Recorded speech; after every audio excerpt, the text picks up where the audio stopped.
তো গাইস আজকে এসে আমাদের মাঠের ভোগে, আর মাঝ রাস্তায় কি অবস্থা দেখো, মানে এটা পাকা রাস্তা, এবার আমাদেরকে পার হতে হবে ওটা। তো ভাই কি করে পার হবো ভাই তুমি এখন? একটু কাদা, উপরে উপরে পাকা রাস্তা,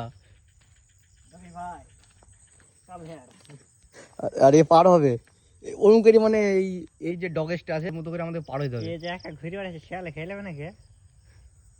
কুকুর এটা শের উঠছে পানিতে থেকেই। তো গাইস কিছু করার নাই, এই দেখো অবস্থা, মানে উপরে যেতে গেলে মনে হচ্ছে নৈকুল নিয়ে আসতে হবে।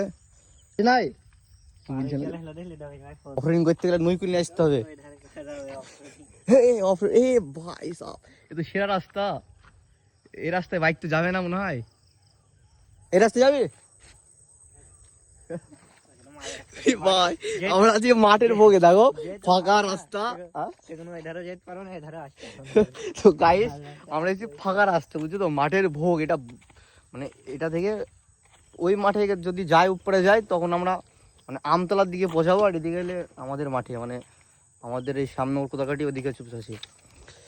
কিন্তু এবার আমরা মাঝ রাস্তা আছে, এদিকেও 8-10 কিলোমিটার, এদিকেও 8-10 কিলোমিটার, মাঝ রাস্তায় ফেঁসে গেছি। তো গাইস আজকের দিনটাই বেকার চলে গেল।